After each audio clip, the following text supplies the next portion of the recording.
better get back to it then.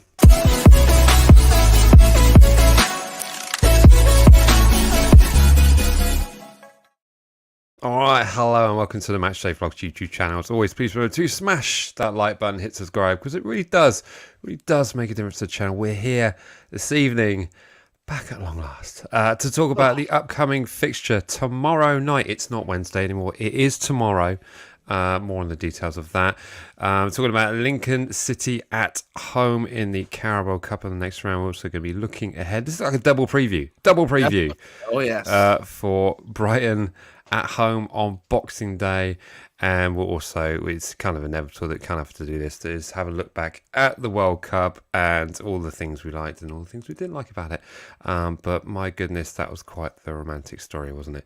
But we will be sure to get onto that once we got through the other preview topics. As always, this show is broadcast and sponsored by MatchdayFrost.com. If you're looking for a last-minute Christmas gift, we have got you some new shirts always in there. But we're back at long last. I'm wearing, look at this. It's pretty Christmas much the same jumper. It's the same vibe. In a way. As always, let us know where you're watching the show from in the comment section. If you're watching the show on replay, be sure to sip it in the comment section. I meant to say chat section earlier, but let's see who's in the chat section already. But anyway, Jack, how are you? We have spoken since the last episode. That's a lie. You've absolutely done me the entire time. Mike he flat out just blocked me. You don't call me anymore. Yeah, mate. I've just, you know what? I'm sure we'll get into our World Cup business at the end of the show, but I kind of went for picks and troughs with it. So I've been really excited. As soon as the moment England got knocked out, I've been so excited to get back to this. I'm so excited for Boxing Day. I know, right? Yeah, me too. Tomorrow, and then January we got the window open, and there's big talks about that, about us getting some more attack in there. So yeah, it's so much football to get back to after so much football. So yeah, I know it's been non-stop, and the distracting word of football is it's been there. And we've had games from 10 a.m. It's kind of mad, really. But anyway, we'll talk about World Cup stuff later. Because otherwise we will never get on to what we're intending to talk about this evening. Just saying hello to a few people here in the chat section. Welcome. We're a little bit late, is because we were prepping stuff for the show right up to it. So tis the season.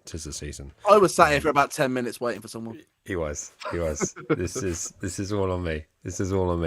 But yeah, if you're watching and if you know any other Saints fans who would enjoy this sort of content and also would like to be involved in the chat section, be sure to send it. We're actually broadcasting on Facebook, YouTube, and Twitch tonight, not Twitter.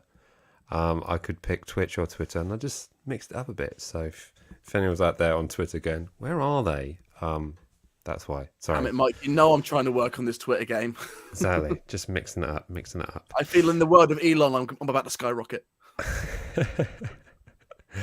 Oh, look at this. Thank you very much, Josh. Much appreciated. It is good to be back talking about football, even though we have been talking about football for, ever since we were off air.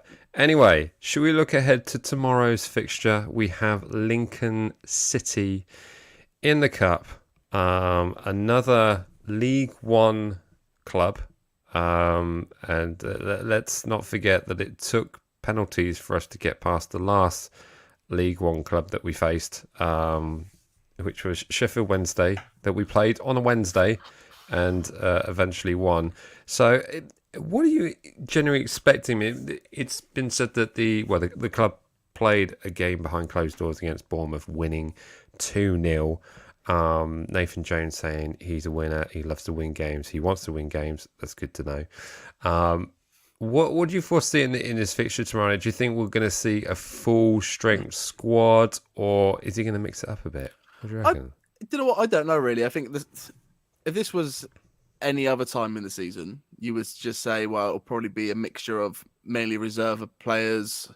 People need to get a few minutes in, but seeing as everybody needs to get minutes in, and it'd probably be good to get the bigger players out there running and playing some competitive football with Boxing Day just around the corner. Yeah. Just to get it under their belts. So it's kind of hard to say, really. I don't know how many subs you're allowed in the Carabao Cup. So I'm assuming that we might actually see a decent side and then many changes if it's going our way.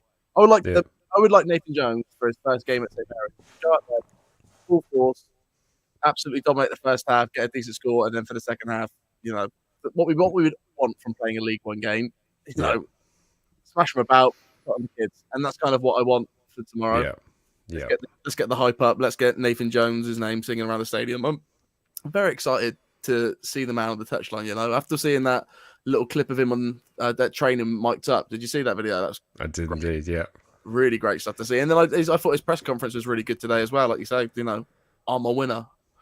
Yeah. So I'm excited to see it. I'm just excited. I'm just happy to be back, mate. But yeah, I'm hoping to see a semi full force. I've got no doubt. I've almost got no doubt that Theo Walcott will play. Let's just. You reckon? Well, Theo's getting in. I think 11. I think Theo's going to start in 11 purely because he bagged a goal against Bournemouth, and I think didn't we also play another games behind closed door which we lost, but he scored a goal. So I think that under Nathan Jones's little behind closed doors tenure, he's been doing some business. So like you say, it's a cup game as well. So I might just see him play, knowing that he probably won't start against Brighton. But yeah. Do you not know about the behind closed doors game? We played Bournemouth. I know the one with Bournemouth. Yeah.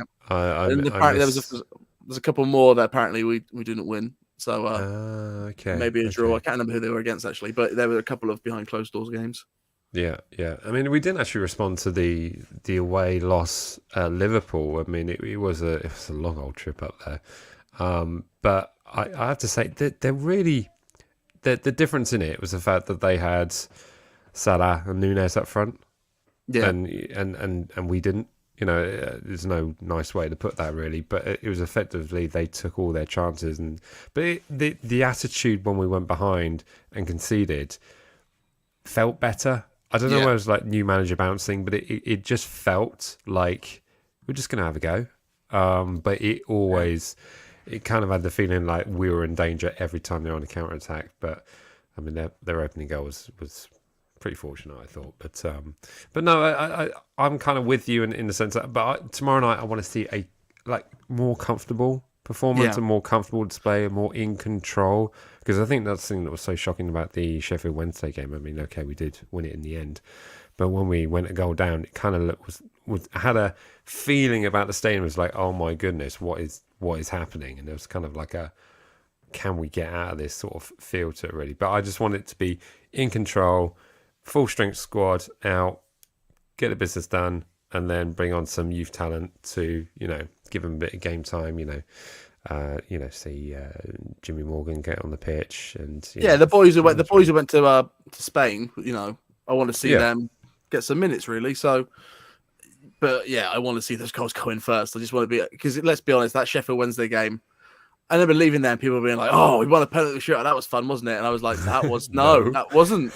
That wasn't a fun game at all. It was awful. And, I'll be honest, when you showed the picture of the penalty shootout celebration there, a little bit of I'm a bit excited to go watch the football, Mike. And then you put that picture, and I'm like, oh, yeah. I remember where we are now. I was just sort of excited about Nathan Jones and getting back to it and squad and what we're going to learn and what we're going to change in this new way of life. And I was like, oh, yeah, that's how it was. That's what we've just left. So, That's exactly how it was. Yeah. But there's only one direction we can go. That is up. Maybe one position beneath us at the moment, but we can go up. I want to see us score more goals than we saw last time we were at St. Mary's. Yes. And concede less. Yeah. So what that would be? Maybe 10-1, 10-0. So that'd be.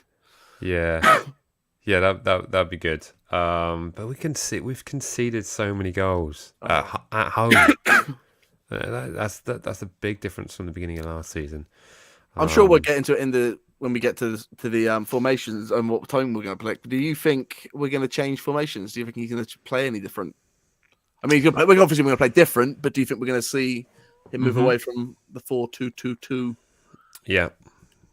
I think I heard that he likes to play with 3 centre backs, so that could be interesting to see what he does with that, and also the players that we've got available. And so that Livramento is still out, and Larios is still out.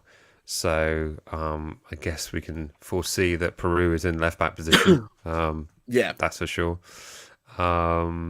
So yeah, I mean, in terms of the formation, jury's out really. But from what we've seen so far, it's been 3 at the back. So sort of build it from there really. But we shall see. I think now that the club sort of announced that Lianco's not going anywhere, maybe we're going to see that. Oh no! Thank God! Thank the Lordy! You know, as soon as I saw those rumors, I was like, please don't. Like, it's already quite sad. Let's not make it any more sad. Especially seeing those reports, right? And then Yoshida at the World Cup, I was like, oh, yeah, I can't take that much heartbreak. But yeah, I was always fairly confident about that. To be honest with you, I couldn't see Lianco going anywhere, and for the main reason that perhaps his agent was fishing around and seeing what he could get elsewhere, and sort of realizing that the wages elsewhere weren't as pretty, and it's just like stay in the Premier League. That's where the money's at. Stay here. Just stay, mate. Just stay. I love you too much, and Peppa Pig World is so good and so much fun, and you love it. So just stay. Exactly. Member of the channel here. Combination relegation battles should be interesting. Both Saints and Wolves have new managers with 0 Premier League experience. Oh yeah, because they got Lopetegui, haven't they? Oh yeah. Oh my god, I forgot about that. And he literally starts with that fixture, doesn't he? Wow. Yeah, I'm excited to watch that Boxing Day match of the day. It's almost like a giant catch-up of where we are and what we're doing. Yeah. Some hollow feeling of we get this little treat of a game before the scramble, and then Boxing Day, and then that'll be our big catch-up. Back into it. I'm happy we got this game. Happy we got this game to go into it. Indeed. Question keeps coming here. Did we go to Palace away? No, we didn't. And there's an FA Cup fixture in January. I believe there's tickets still available. Not sure yet, if I'm honest. Loads of stuff going on. Right. So I haven't actually got the formation thing up. So what have I done here? We were so close. So close to seamlessly moving in. But everyone's looking fairly fresh, fairly sharp. I don't think there's any extra injuries to be concerned about. I think perhaps the Larios one is perhaps a niggle that's ongoing. I didn't hear anything that was, telling us otherwise. Did you hear anything on that Larios injury? No, he was out before, wasn't he? And I think that's probably just a continuation of what it was. Mm-hmm. Probably just still straining, and then obviously Tino's still Tino. How do we have an update on Tino? Do we know whereabouts Tino is in this? I think Tino's long training. Absence. Well, he's training, but he said no hard training, so he's obviously not properly in it. But he is running. I've seen him running on grass. He went to Spain, didn't he? So yeah, be interesting to see what it is. But I can't imagine that you want to be training too much in the cold recently with that sort of injury. You don't want to be sort of getting you don't want to be out in the cold. So if he could not train, probably didn't want to. But he must be around the corner. Going to warm weather training only. Let's see if anyone in the chat section knows any of the wiser. But no. But no, it has been nice to see all the content from the boys whilst we've been away. Yeah. All the training session videos have been really good. Just keeping an eye on it. All those photos they warm the heart. They do indeed. After they had their Miami trip taken away from them, they're not going to Miami. You're not going to Miami, boys. But do you know what? Spain. We got a mega deal for Spain. We've been saving our clippings. I thought you were saying you're going to send them on the megabus. That'd be hilarious. There you go. Yeah, you go from Bournemouth to Bilbao on a boat, on a coach, on the megabus. Anyway, we digress. That's team bonding, mate. And Nathan Jones is all about team bonding. Set a ping pong table on fire. Come on, Zally, give them all Game Boys. Take them back to that era. I did think that when he did that Romeo Dunn thing on that mic'd up thing, I was thinking like none of these players would have been born when that band was pumping out music. But appreciate the little shout out there to was it So Solid Crew, that one? I don't know. Trivia knowledge. You're probably too young for it. Alex McCarthy really appreciated it. yeah, exactly that. Right then. I've got 4-4-2 up here on the screen, but we can move this around. I'm sure we'll end up moving that round. I'm going to say that Bazunu is going to get in. Yeah, big Baz. Because I see this as like a build up for Brighton next Monday. This is we've had a behind closed doors friendly with Bournemouth, and this is kind of obviously not a friendly, but this is a good warm up to get into this. They've not played in so long. Yeah. You know, if we had a game, let's say Sunday, and this game the game of Boxing Day, you probably say, that you would start bazzing it. So if this was let's say this was a league game, you start a minute and you might as well treat it like that now. Get the blood pumping. Exactly that. Some comments here for their lineups already. Someone's got McCarthy in there. Well, just get out. So it might be one, just to rest in there. But there's McCarthy, Cole Peters, Lianco, Slasu, EBK, Peru. Yeah, okay. No, it's looking good. Let us know your predicted 11 in the chat section whilst we punch in these. We'll certainly be going to the chat section to find out their thoughts on it. Who am I going with here? I'm going to go with ABK. Yeah. I'm gonna mix it up so that we actually have a 3 back pairing. Yeah, I think it's what's going to happen, isn't it? Yeah. Just to give it a bit more license. It is that funny thing of like, this is what Ralph wanted to do in the summer. Mm-hmm. And it's funny that now I'm excited to maybe see it work rather than what we had. Yeah. It just seemed to falter. Ivia. That's the issue there.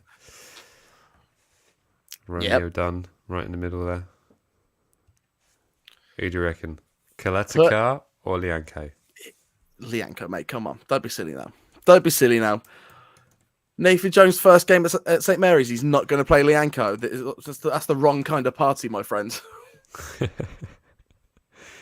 There's Slassy again in there. I'm going to go Peru over here. Yeah. I don't think there's any other choices is there for this right now. Go Carl Walker Peters, because as we said earlier, we think it's going to be a full strength build up and get St. Mary's pop in. There is only one number 7. Oh, that guy! I remember him. He was meant to go to the World Cup, as I recall. Yeah, imagine he would have scored that free kick. He would have scored that free kick against France, and we all know it. Right. Now, how are you playing it, mate? How are you playing this? How am I playing it? I'm going to sit back and just let you go to town. Go for it. I thought you might do that. I don't know. Do I see this with one up top? Yeah, kind of do. Yeah, you throwing Shea up there? Yeah. Shea McAdams. No. Now this is where it gets interesting. I think Aribo might go in that number 8, maybe in one of them. I think Aribo in one of those roles. All right. Aribo, and you reckon Theo? Do you? I think Theo. All right. Do it's the first show back. We're going with it. Do I want it to be? No, but do I think? Yeah. What is that? What have I drawn there? It's something. It's something. It's something. It's a Christmas tree, mate. Go for that. It is. It's the Christmas pudding. I've gone from an upfront pivot. That's what I've done there. Yeah. That's a mess. Sorry. It's all sorts. Oh, but here's the thing, right? I know this will be like what we maybe think it will be. It's got a point. All right. Oh, do I? Do Aribo or Theo up front with Shea? It's more likely to be like Theo going to that attacking role. It'll be like, Okay. All right. Okay. Everyone's got a point. There we go. Is everyone happy now? Listen, I'm not saying this is what our best attack is, but I feel just the first game back. Yeah. It's not going to be complete. I've been ruined in the chat, rightly so, because this isn't. It's been a while. It's been a while since we've done this, and there we go. We don't know what this team looks like right now. We don't. So we've got nothing to go on apart from a very long distance view at Anfield when I last watched them play. So there we go. Lots of chat here from Mara over Theo, Moy over Aribo. Yeah, it's 220 is Mara is rubbish. That's a bit harsh. Hey, don't say that. Me and Mike know his dad, and he's sound. So He is. Chalet. Fair play. So there we go. That's pretty much. We don't know. This is such a fun shot in the dark, random team. Like I don't know what it's going to be. I don't know what he's doing. Yeah, I don't know. Like how's everyone feeling since that run of form? Coming out of it, it could be anything. This team, I feel like this team will not look like even if this team is the team that starts by 60 minutes in, 70 minutes in. Yeah, it'll be. I hope for it to be completely changed anyway. Exactly. Mixing it up, stick some young talent in there, and just generally sort of trying a few things. I think that's what we need really. So there we go. That is our predicted 11 for tomorrow night at Lincoln. Just quickly on the scores because I think we're going to have two rounds of this. So we'll see how that goes. So score predictions on tomorrow night. Jack, what are you going to go with? 4-0 Southampton. Ooh. 4-0 Southampton. I'm gonna go for a nice big fat score. Okay. I like it. You remember when I'm sure you may remember this, but do you remember when we beat Portsmouth in the League Cup a few years ago? You remember that? Remember that score? Yeah, we've been dining on that for a few years now. Yes, I do. And that the little bump it gave us afterwards. I know. Yeah, I don't think we're going to get that from this. No, I don't. Not the the Portsmouth thing, but scoring 4 goals and having them come into the next game. Yeah, like to see Shea put it in the net a few times would be a good thing to see before the next game. And to be honest, Shea's got a lot of things to prove in the next couple of games because come January time, winter is coming for Shea, and that winter is the January transfer window. So. What where players going to have more clubs are going to have another crack at it. But I saw another report today. I can't remember who it was from actually, but Southampton are eyeing up 2 attackers in the transfer window. Imagine, again, we'll talk about it later. But can you imagine where we'd be with Gakpo right now? Stop it. I will. It's depressing enough. Imagine how much fun it would be to have Ramos in that team minus his Twitter feed. Don't Google that name. That's what I'm saying. Just don't look at it. Please don't look at it. No. And this isn't one of those jokey, go look at it. Really, it's don't look at it. Just don't really don't look at it. Yeah, forget. We said that. Throwing me off here. Right. I forgot to mention, as you let us know in the chat section what you think your score's going to be. I think there's a few scores popping in there already. Jack's gone with a 4-0. I'm going to go with a 3-0 because I want to save a goal for the Brighton game. I kind of feel like if there's a bit of a goal riot, then sometimes it can lead to next fixture being a little bit more conservative. I don't know. Always just feels that way. But anyway, enough said about that. Let's have a look through some of these. Got some ambitious ones in here. Is anyone predicting a loss? No, I don't think so. Neither should you. This is the first manager's game at home against an opposition 2 leagues down. Yeah, that's what I mean. It should be cut and dry. Exactly, and it's kind of sort of folding back to our lineup a suggestion, although I have no idea what the formation is going to be from that mess. But it kind of needs to be a statement, doesn't it? Statement indeed. Thank you, Tony. Going for a 4-0. He's with you, Jack. Member of the channel, Mark Richards. Thank you so much for the support, Mark. Appreciated. As also going, he's going for a 4-1. He thinks we're going to concede. Tyler Love's going for hoping it's a 7-0. Wow. God, dear. I mean, they are League One, but I think they beat Everton recently, so Everton under 21s, but they still beat them. Venom F1X 1-0 Saints, proper scrap. Guys, thinking about that. Wow, look at that. Callum Smith 8 3-0 Saints. Look at that. Aribo for 2. James Ward-Prowse free kick. God, that'd be nice, wouldn't it? For the edits, going for a 6-1. Wow, that'd be quite something.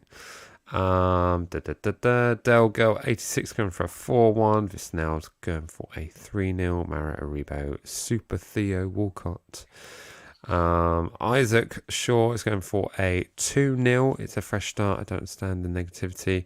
10 games back in. Maybe we will see where we will finish, but I am hopeful that the high press hopefully will be back properly. Yeah, we shall see. Shea Gray is going for a 5-2. God, absolute goal fest that would be.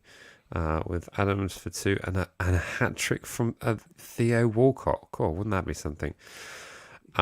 Keys is going for a 5-0 easy win. Shea for 3, Theo for 1, Mara for 1.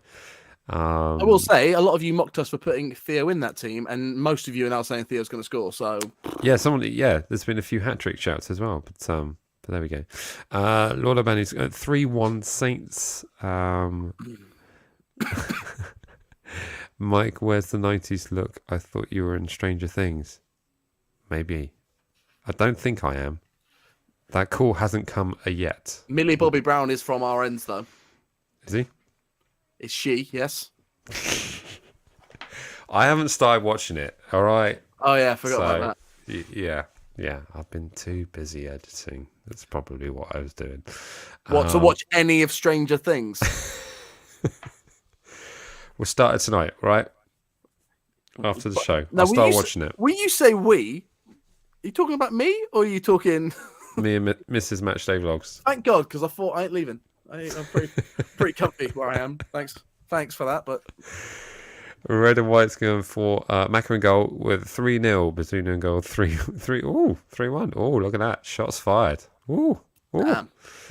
And Tom is going for a really conservative 1-0. Really? Yeah. Okay.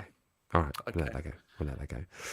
Right. So all in all, a fair bit of confidence, but all in all, I think we just want a statement and something that really sort of shows that the boys are back in full strength and we're able to put on a show. Are those three your goal scorers, by the way? Who are your goal scorers? Well, I didn't put Armstrong inside. My 3, I'm going to go with Shea for a brace. Love that. And then I think we're going to see a header from one of our defenders, and then we go with a feel-good Lianco header. So you're going 4. So you're going 4-0 now, are you? Shea for a brace. That's 2. Yeah. What else did I say? You said you gave 2 more goals there. You said a header from our defender, and then another. Oh no. As in Shea for a brace, and then a header from our defender being Lianco. Okay. Yeah. Okay. I love that. I feel a good moment from Lianco. I thought you went 4 there. Oh, dear, making out that I can't count. I mean, that is true. I can't count, but you know. Moving on. Right. Brighton with a World Cup winner in their squad. How long is he going to stay there for then, eh? Yeah. He's the next number 10 for Argentina. Lots of eyes are on him. I kind of want to give Brighton a bit of an easy ride there because they're going to have a hard time losing their manager and then started losing all these other players. But seems to be still working for them. And I think that's the baffling thing for me is because I was kind of thinking like the wheels are going to come off with Graham Potter leaving and moving on to Chelsea. You know, what's going to happen to Brighton? You know, come tumbling back down, come join us in this rat race towards the end of the season. But it seems to be quite stable, doesn't it? It's quite annoying. Yeah, it's kind of. I think they were just so well trained. I think Graham Potter did such a good job there that they all kind of knew. They just carried on what they were doing. Mm-hmm. You know, with those that the little time they had with the interim manager, and then the new manager came in. That manager didn't come and go. Oh, I've got to fix all this. I've got to change stuff here and keep. Right. It's just like I've just got to keep them doing what they were doing because that was great. And as long as that manager's capable and competent of just keeping it afloat where it needs to be, then they're going to be fine. But yeah, it is annoying that nothing's faltered. But I think that again probably speaks more to Graham Potter and how well he's installed like that sort of ethic in those players because it is a tough time at Brighton and they have been really good. But I'm kind of hoping for this game. I don't think McAllister will play that game. No No chance whatsoever. I mean, he just won a World Cup, mate. Yeah, I mean, it's going to be a Yeah. a week and a day. So Well, here's the thing: he's without a doubt still drinking. Let's be honest, mate. You're an Argentinian and you've won the World Cup. Yeah, you don't stop for a minute or two. I'm just wondering though, with those celebrations, because the game would have ended. Okay, it would have ended what 6 o'clock our time. Got that right? After the penalty shoot, 6 o'clock our time. So that would have been midnight their time. Yeah. So they would have been. I don't know how long. Mate, he is still currently in the fan zone. Like they're there now. Like he's still on the pitch with Salt Bay in the World Cup trophy. Going, yeah. Look at that. Yeah. So that party won't finish until at least tomorrow night, and then you got to fly back to Qatar. Then you got to have Christmas. He ain't playing Monday. Then you got to have Christmas as if he's going to be on the same schedule as us. I'm sure he's going to be on some kind of crazy diet, but who knows? Why are we just talking about McAllister? There's plenty of other. Are you telling me that after you won the World Cup, you wouldn't go ham when Christmas was the week after? I go full, yeah. Mate, he's walking in the footsteps of Maradona. I don't think you quite understand what that means. Just walking in the footsteps of Maradona gets you searched at airports. It's true. It's true. Stereotyping. Anyway. But yeah, it's going to be a tough game for us. And last time we had them at St Mary's, I mean, that was probably the most brutal 1-1 draw that I think I've ever experienced, in the sense that Neil Maupay scored in the 98th minute after a rather unfortunate decision from our captain and McCarthy, really, wasn't it? It was that time when he got injured and asked James Ward-Prowse to stand on the goal line, playing every single Brighton player on side, and it just, that was horrible. Why are you trying to gaslight me? What's going on over here? Why are you trying to light me up here? Why are you burning a fuse and making me think about things I don't want to think about? Right, just alluding to a terrible decision and Alex McCarthy. Is that what I've done? Just thinking about Ward-Prowse running back. Oh, God. I don't know what happened there. I watched Maupay do that to every single person in the Northern Stand, and that was brutal from where I was watching. It really was. Yeah, it was just it's horrible. That was one of the worst moments of my life, really. That was just another one of them Southampton have added on. I do feel like in the pile of Southampton, like, all that hurts because of just how stupid it was. Yeah, how completely avoidable it was. Even conceding that free kick. It's a horrible moment. Almost forgot about that. Yeah, sorry, everyone. Just bringing it back. Bringing it back. Merry Christmas, everyone. Thanks, bro. You're welcome. So, sorry about that. But we are previewing the game, so I kind of have to bring it up, don't I? I can't just, I could have done. Yeah, you're right. Yeah, you could have just left it, mate. Sorry, could have just left it. But I think it's going to be a tough test. But I have to say, I think we've got to be favoured to get a result here, because I look at the next few Premier League games, and we've got Brighton at home, then we've got Fulham away, and then we've got Nottingham Forest at home. So you look at super positive and achievably super positive. 3 games you can win, 9 points. It's doable, isn't it? It is doable, and it's, considering where we are in the league, kind of have to do it. Yeah. It's, we're on the other side of the season now, where we've got 10 games left. Well, 10 games left, and we need to start putting in those performances so we can stay up in the league, please. Yes. Relegation battle's on now, and it's all about survival. We got a January, to help bolster that, but we need to win these next few games. We need to really kick off, and I do kind of think Nathan Jones is kind of that manager. If you're going to have a new manager bounce, it's going to be with a manager like him, who's you see those clips, the G and the boys up. He's getting belief in them. He talks really, really well. I think he's definitely got. He's very back to basics, isn't he? It's very straight talking. Yeah. And given I know we don't know everything that went on the past couple of years at Southampton and what it was like with Ralph, but if you're to believe a lot of the stories where it was a bit you didn't get to talk to Ralph and to see Nathan on the training pit shouting, getting in among it, really communicating with the team, can only be good things. Can only be good things. Yeah, yeah, yeah, and I think it's also kind of a little bit weird in the sense that Ralph's at the helm, and everyone's thinking we should be aiming higher. We should be looking at top 10. We should be doing this. Should be doing that.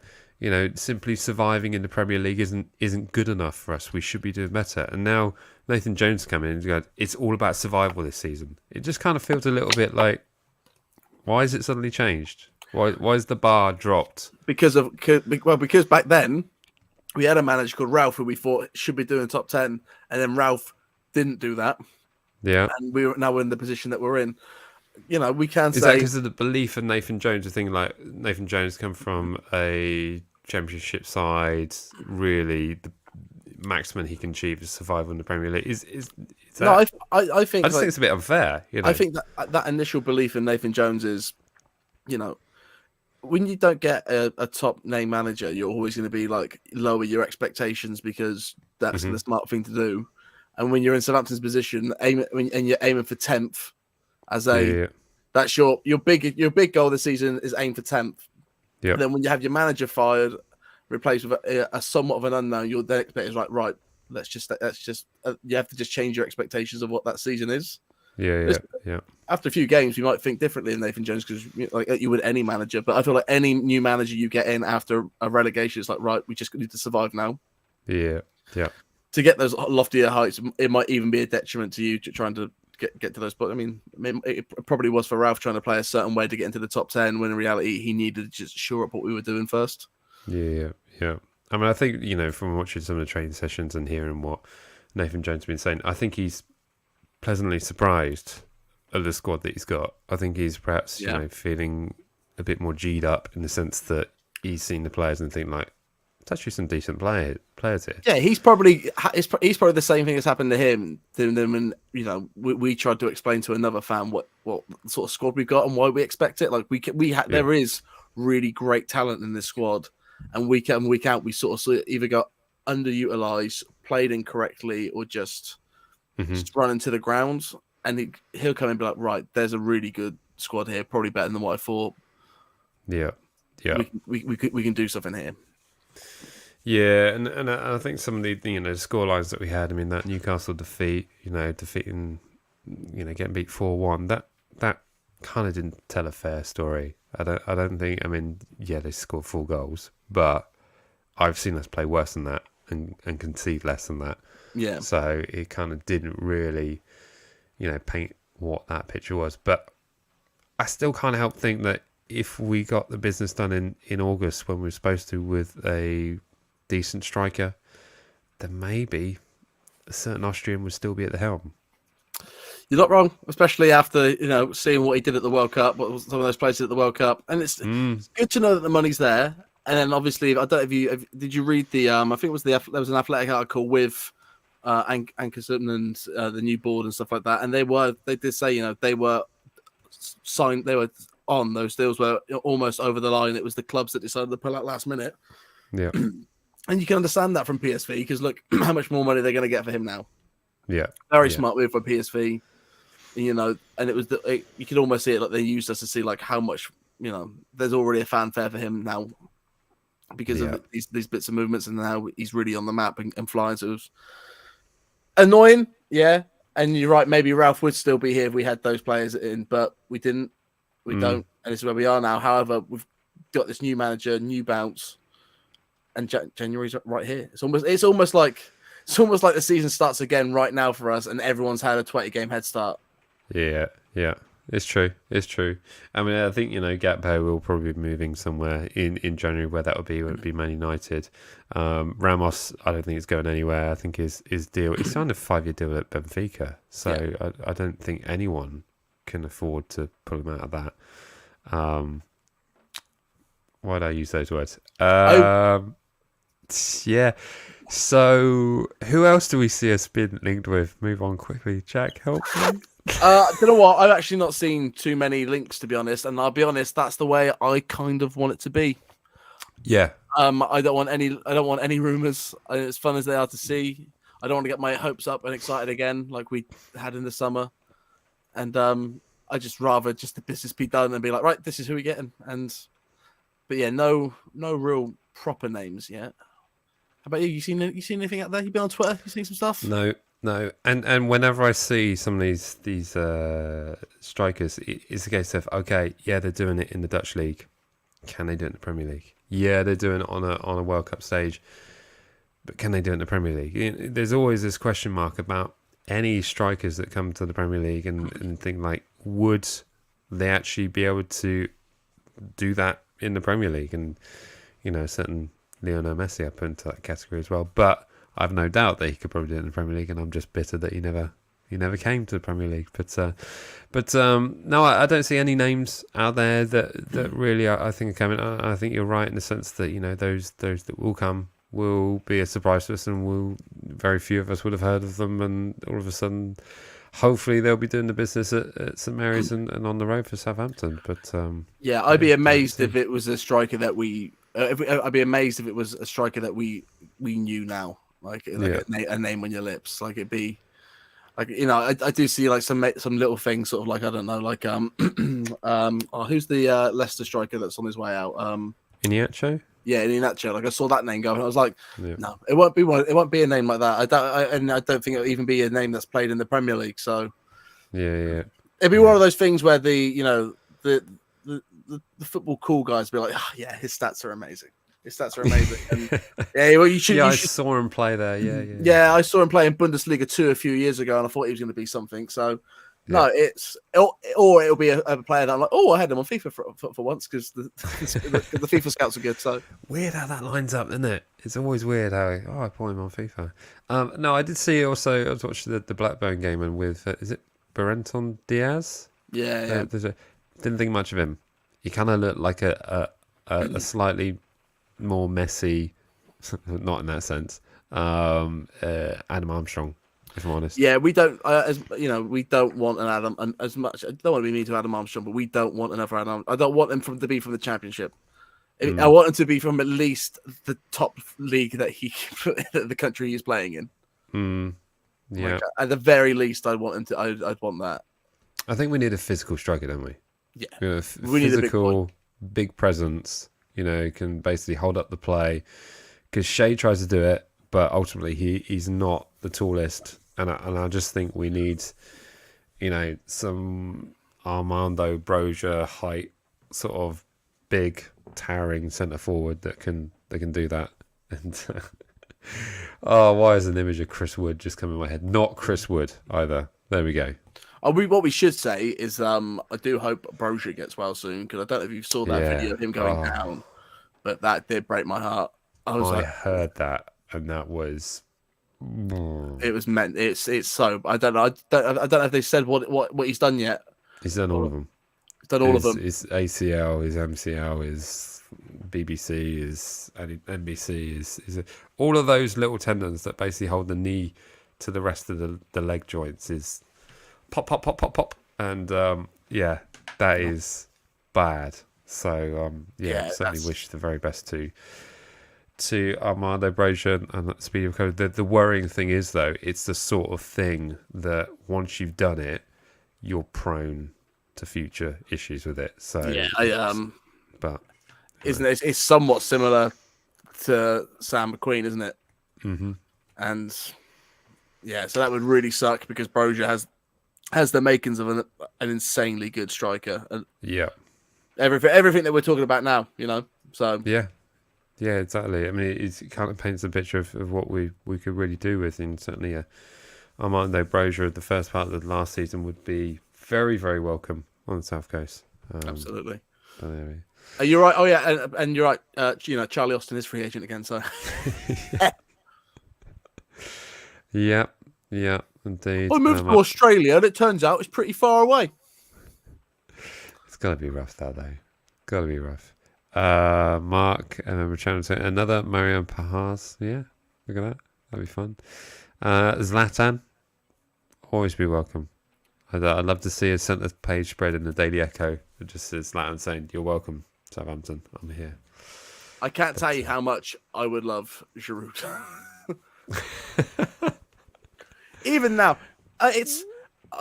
it's almost impossible to like show somebody a highlight reel of Giroud and being like, yeah, he's not the best player that ever lived. Look at these goals he scores and when he scores them and how he scores them. I quite like Giroud in the sense that it would mean that he wouldn't be scoring against us. Exactly. Yeah. So. That's what I mean. Think how much he loves scoring at St. Mary's. He does. Get him in there. Loads of goals. So there we go. I mean, just looking at the formation, I mean, I'm going to pull it up again, but, do you see any differences to what this might look like? I would take Theo out and I would put Stuart Armstrong in and I would drop sort of Stuart in with Aribo maybe and have them sort of like, pivot on each other. Or even Sakamara instead of Aribo. Yeah. So I reckon... So it's confusing me because how do you do that with 3 at the back? Just because you have the boys shooting forward, so you have Aribo sat just in front of Lavia and Ward-Prowse with the ability to sort of shoot off either way. And don't forget with Lavia back, Ward-Prowse will be playing higher up as well, so he can go right. And Lavia's gonna hold up that midfield like that. You don't need to worry. Like where for the first half of the season, it's been Diallo, maybe somebody sort of. Or Nate Lamar was in that position, passing it to Ward-Prowse, and then Ward-Prowse starting to play. But with Lavia there, he can start the play, and Ward-Prowse can play higher. So, if you have Aribo in front of him, and then Adam Armstrong. Yeah, you think that? Cool. That's fun. Well, I think if we're playing 2 up top, he's kind of got to do that, hasn't he? Because he's not going to stick Mara in there, is he? Never know. Never know. So that's a pretty crazy team, isn't it? Lovely, quicker. That's what you'd be saying. Anyway. That's a narrow team. That team there will have problems against Aston Villa. So spread them out a bit. There we go. Oh my god, I forgot about Aston Villa as well. I forgot they got Matey Boy in as well. Forgot that Gerrard's gone. Good evening. Already at it. I'm stop messing about formations. I just don't know what I'm doing in that regard now. It's just confusing. I think so much with 4 at the back.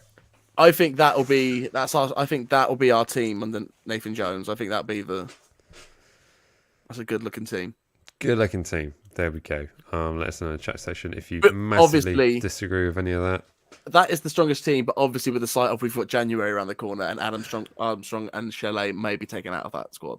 Yeah, Singatini, Baz, Baru, Cole Peters, Salisu, but the coach at Fan Dabby Dozy, of course. James Raz. Yeah, there's some good shouts in there. What was the formation Nathan Jones played at Luton? He was quite flexible. I think he was quite flexible from the Luton. I listened to a couple of Luton podcasts, and they were very good to sort of be like, we know Southampton fans are listening, so let me just say some stuff. But I think he was quite flexible depending on what it needed to be. Plan A, plan B, depending on what sort of side you're going against. So who knows? Like we might see a more attacking play. We might even, but this is more likely than not because I think the only solid thing that we do know is he likes playing with 3 at the back. So yeah. 3-5-2, really 3 at the back. So weird. 4 at the back, so much better. There's more attack. It's kind of going to be something that's going to need to be quite flexible to see what they're doing there. Right, okay. In terms of your score prediction for Brighton, what are we going to go with? Am I going first? 4-0 Saints. You are joking. Up and down. 8 goals for Christmas, baby. 8 goals for Christmas. You're not going to believe this. What? This is exactly what I thought. Hey! You might need to correct me if I'm wrong, and someone in the chat section might need to do this, but the last time we played a home game at St Mary's on Boxing Day was against Arsenal, I believe, and I think we won that 4-0. Wow's a Rooney cowboy. With it's that crazy strike from the Martina. Yeah. Martina. Yeah. That one. So This after is the most overly optimistic fan channel out there. This is just so stupid that I've just said 4-0 twice. But exactly. Yeah. this is where I want to be in life. This is where I want to be in life, and that is predicting 4-0 wins off the back of that. Yeah, I mean, like I said, I did allude that this show was kind of be a Christmas party, and this is the moment of the show where the fans are going to be shouting, or the subscribers will be shouting, like, go home, match day vlogs, you drunk. But no, we're going to go for 4-0. Both sides. Low key, the reason that me and Mike were late on because we were smashing back tequila before we go on. They go 4-0, 4-0, 4-0, shots. So, lads. Venomous Fact's already getting these feelings in there. We are in Dreamland. That's what we are. It's a winter wonderland of a dreamland, but we're there. Indeed, lots of fond memories of Cuco Martinez. Epic goal. Right. Let's go to the chat section to see what they think the score is going to be on Boxing Day against Brighton and Hove Albion. Me and Jack have both gone for an audacious. Who your goal scorers? Give that. Let's give. Oh my gosh, scorers. It's Christmas, so it's all. Do I say it? Because every time I say it, someone will score a free kick. That's what I'm going to say. Because every time I say the other one, it's it's Christmas. He's scoring from the corner. James Ward-Prowse is coming to St Mary's. Right. I love it. Yeah. James Ward-Prowse from a corner. Another brace for Shadams. Get it in there. Goals. His fee for January. I don't want to go. No. And Aribo. Nice. I love that. How about you? I'm going to go for also. I'm going for a Ward-Prowse corner because I want it to happen more than anything. And then you're going to love this: 3 set pieces, 3 headers from all 3 centre backs. Because if I'm going to put a stupid prediction, I might as well say James Ward-Prowse free kick and then 3 James Ward-Prowse assists from corners. Yeah. Really make up for some stuff. Is this to work on your FBL? And no, before I got on my way home tonight, there's still an icy spot outside, and I slipped and hit my head. But I'm going with it. Exactly. So there we go. Mike 4-0, Jack 4-0. Get well soon, Jack 4-0. Let's go to the chat session, see what everyone's thinking. This is for the Brighton one. Thanks everyone for staying with us. This must be very confusing doing 2 previews in one show, but here we are. Visnell's going for a 1-0 Saints in the 8th minute stoppage time. Lianco will score from a corner like Lavia against Chelsea and shush the Brighton fans just like Morphe did last season. And grab the flare that the Brighton fans threw on prematurely, pick it up and smoke it like a cigar. No, I wanted to throw the corner flag into the away. or do what was it? A Martinez with the glove. Yeah. No, what I want to see him do is run over, throw the corner flag into the away end, and somehow produce a Lianco flag, stab it in, and claim the South Coast as Lianco's. I'd love that. That small corner of the South Coast belongs to Brazil. Yes, it does indeed. Mark Richards going for a 2-1. Lord O'Benny's going for a 1-1. Sorry, I wasn't saying to your position, Mark. It was the one that I could see next, which was Lord O'Benny sticking a 1-1 in there. Red and White Army quickly moving on there. Go for Grow up, Lord O. Grow up. Grow up. Carl Walker Peters 1-0. Lee Evans going for a 2-1. Look at that. Keith, member of the channel, thanks so much for the support. James Ward-Prowse penalty for a 1-0 win. JDS is going for a 2-1 Ward-Prowse, James Ward-Prowse double. Look at that. Love that. Fat Saints fans going for a 2-1 again. 2-1's popular scoreline here. It's a more sensible scoreline, I have to say. But if you want to jump on board with the 4-0s, just feel free to do so. Shade 30-yard screamer and +1 in stoppage time header from Lianco to win it. Love that. With the celebrations that we've already just described, I'm sure. Saints 3, Brighton 3. What is this? The World Cup final? Peru hat-trick. Trossard to McAllister. I just don't think McAllister's playing, gang. I don't think he's playing. He'll throw up on the touchline, you have to sit back down again. So go get a McDonald's breakfast. You'll be fine in a few hours. That's what they'll be saying to it. The Latiz special. Indeed. Sorry, the Latiz special has changed in recent years, but it used to be that. There we go. Salasu scoring from a header and James Ward-Prowse penalty for that 2-1 win. Love it. Fantastic. Well, thank you so much, everyone, for those score predictions. On the Brighton game, I think our final topic, moving on, we have to talk about the World Cup. What did I have a banner for that? I'm looking for a banner. I'm just going to use this banner. Football news. Nice. There we go. That's what we're going to use. But yeah, to basically look at the World Cup really, and let me get rid of that banner so you can actually see what else. Happy Christmassy-miss. Stole that pun off Gary Lineker, by the way.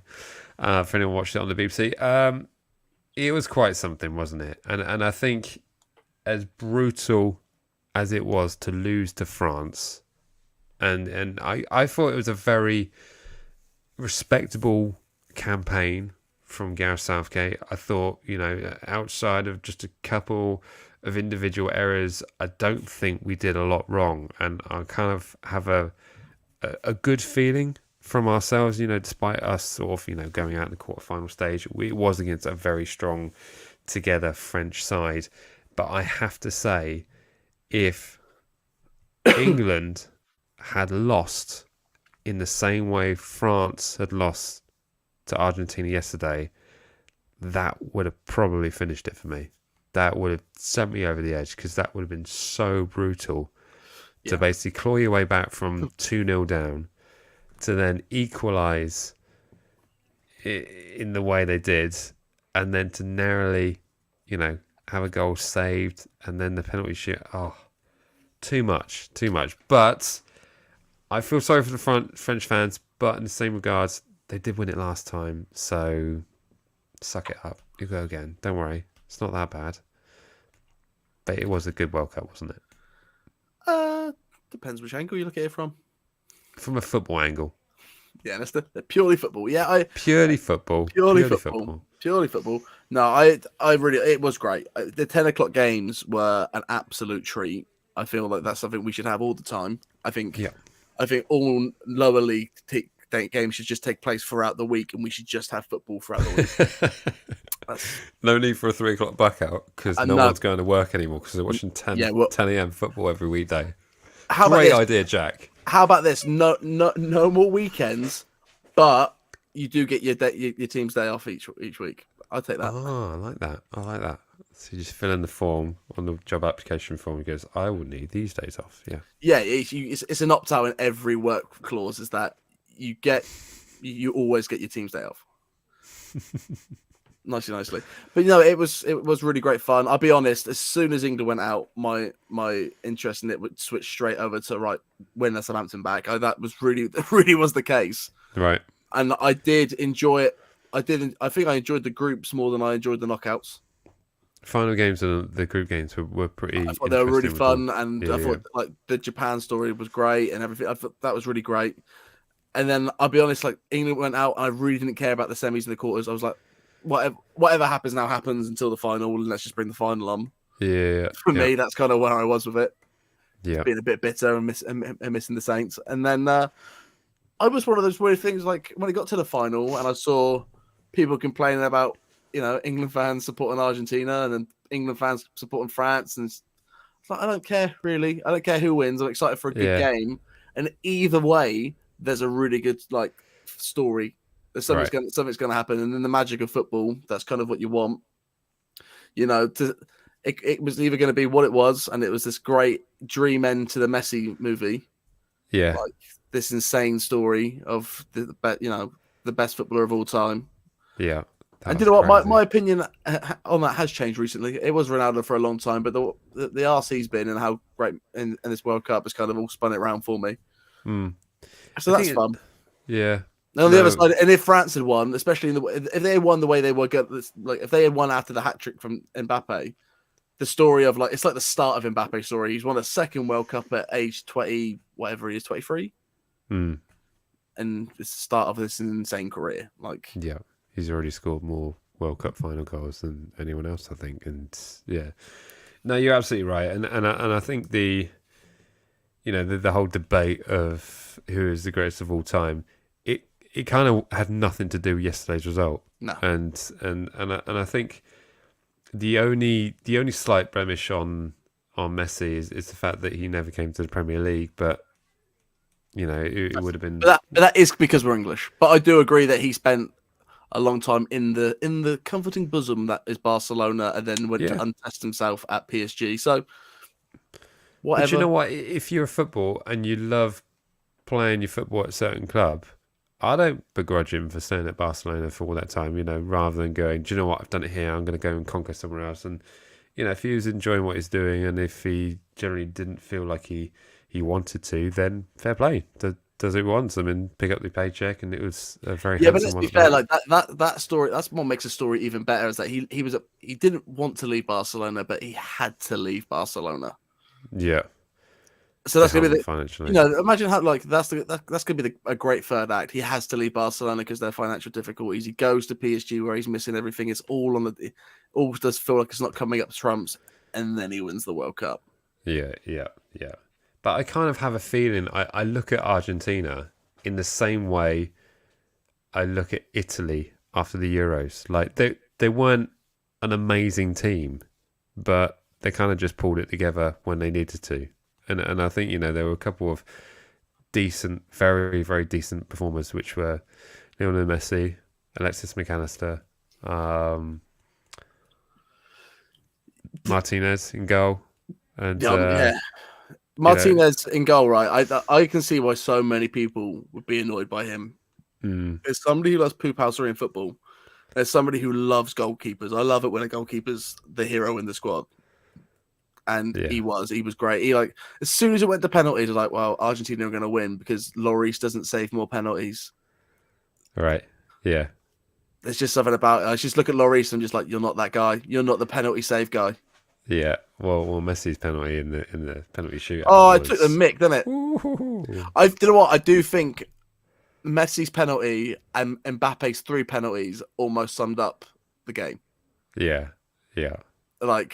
It to be first up in the penalty shootout as well. To be first up and go, right, leading the way. Love that. I love that.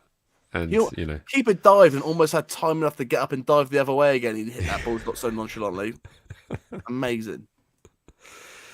But it was quite something to behold and to sort of see the fairy tale play out. I felt like France had kind of given up when they were 2-0 down. It just sort of felt very sort of nothing. And then when they scored, I was like, yeah, we've got a game back on. Not because I wanted France to win or Argentina to win. I was very much neutral in this regard. But just the fact I wanted there to be a contest. Yeah. And it just sort of booted it back up. And actually, by the end of it, I was kind of wanting, Argentina to win it. I think it was it's weird that when you're watching the game as a neutral and you find yourself sort of, oh, I'm on this side, weirdly. Why am I so happy that this, but it just kind of felt right. Watching the end of the game, I truly realized to me that I was like, I don't care who wins. This is just a great story. This is great football. This is, if you're trying to sell what football is to the world. Yeah. This is the perfect game to give them. Exactly that. Perfect exactly game. That. Exactly Saying all that, Southgate in or out? Well, you've seen Isaac's comment here. Southgate out. Look at that. Do you know what? It's one of those things that I alluded to earlier. I don't see a tremendous amount that Southgate did wrong at all. And in fact, I don't really see anything that he did wrong in this World Cup campaign.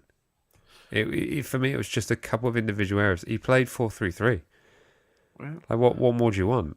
I do. I feel that the subs against France were a little bit iffy. I think that he needs a better tactician next to him.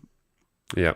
But as far as how good the squad is, all you have to do, right, is look at Harry Maguire this tournament.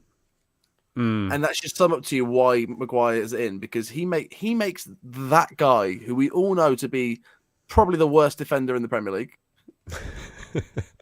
Probably. Yeah. It's him than Jan Bednarak.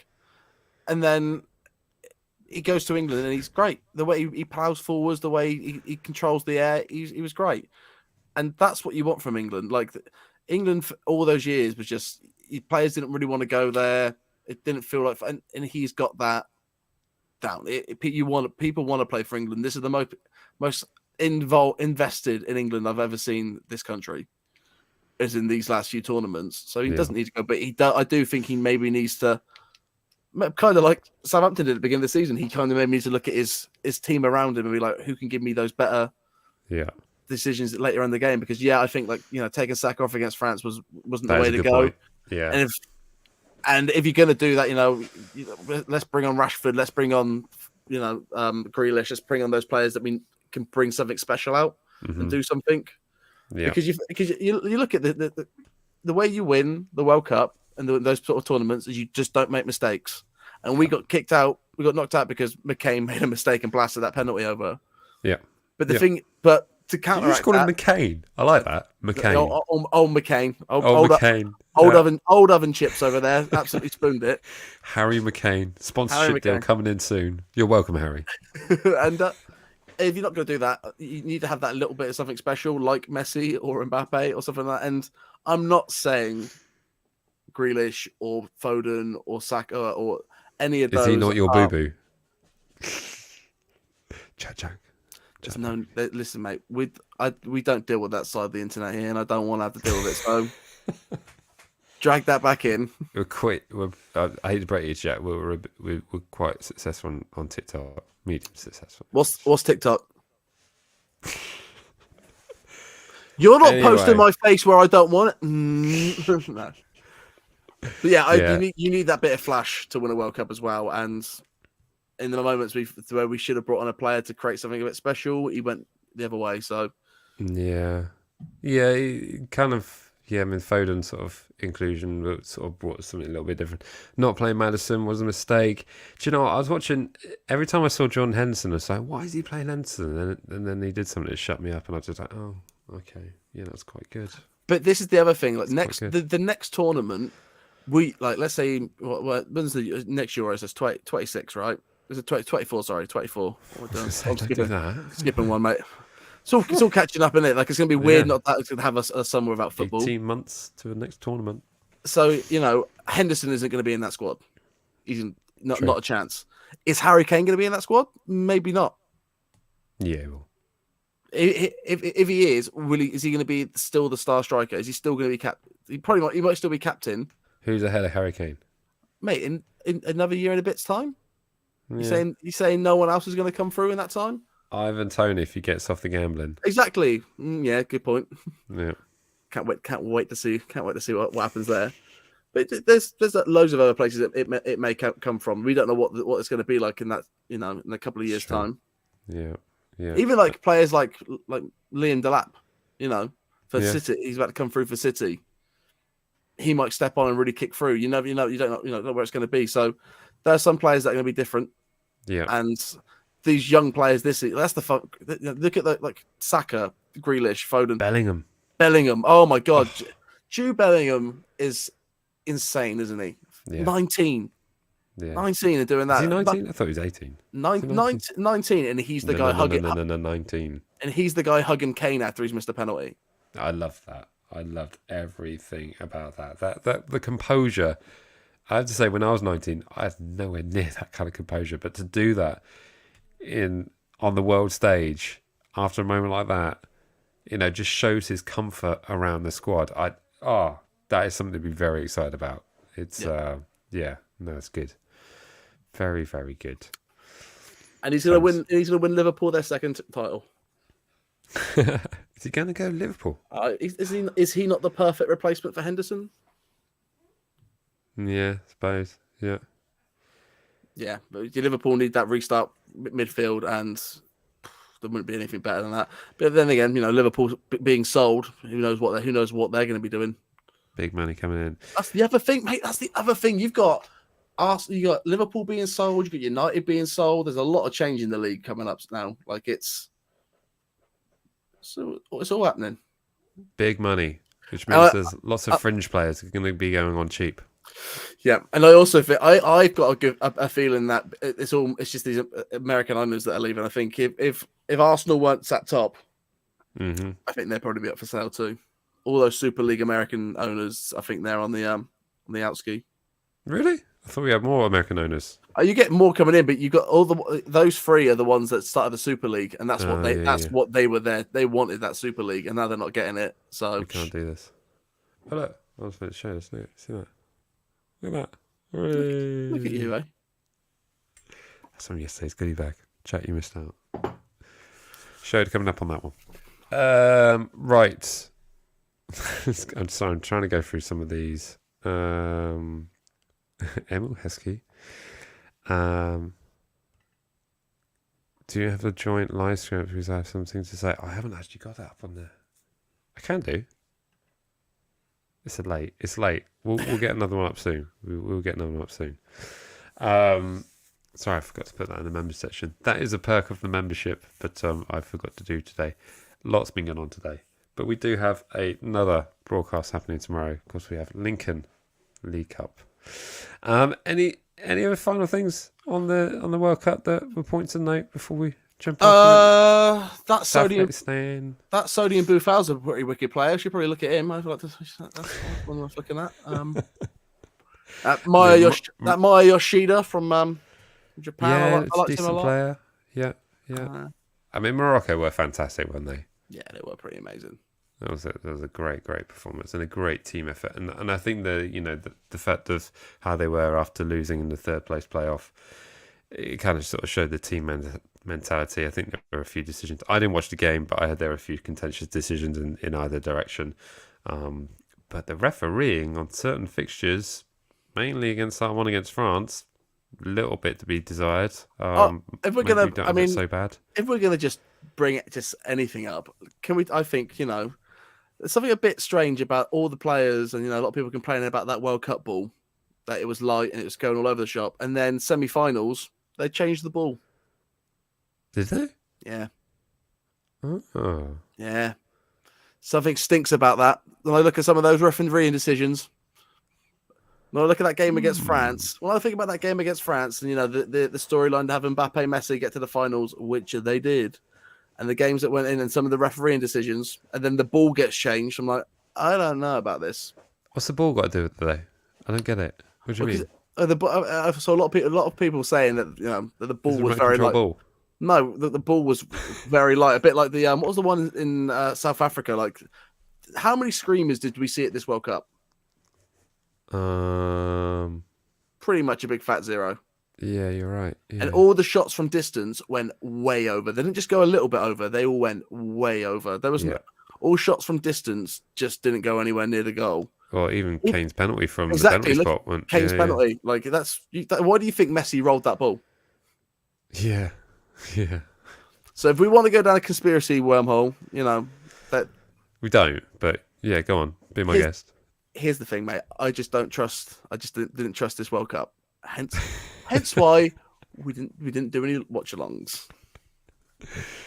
We didn't do any watch-alongs. I just didn't trust it. No. Political minefield. Didn't know where our allegiance lied. It was kind of like, did we? However, if there's any Qatarian sponsors out there who think this show would look a lot nicer if it was plated in gold, I agree. Yeah, exactly. We've got no aircraft to sell you. We don't have anything other than, bit of English charm. Much like Gary Neville, I'm willing to try and infiltrate from the inside. It's early. So if you want us to report on that, link in the bio for the press passes, more than welcome. So yeah, there we go. But all in all, very happy with the result yesterday. Congratulations to Argentina. And we go again. And I think the argument of, well, Southgate has to win the Euros, he really does. It's going to be tough. It's going to be tough because France are going to be well up for it and they're going to be back to full strength. And but it's a cup competition, so you can never tell. But we've rambled on for long enough, I think. It's been a long one. So. It's been a long one. But thank you so much to everyone who's joined us here live. If you are watching on replay, be sure to stick in your thoughts on all the games coming up for Lincoln tomorrow and also Brighton a week today. Stick in your score predictions and everything in there in the comment section. We will be going along to tomorrow night's game. Looking forward to it. We're going to be sat right in front of the director's box, so I'm looking forward to that. So slightly unusual broadcast tomorrow, but we'll get something out there, and we'll hopefully be celebrating a victory and on to the next round of the Carabao Cup. But there we go. But thanks again. As always, remember to like, comment, share, and subscribe. And me and Jack will see you in the next one. All right. See ya.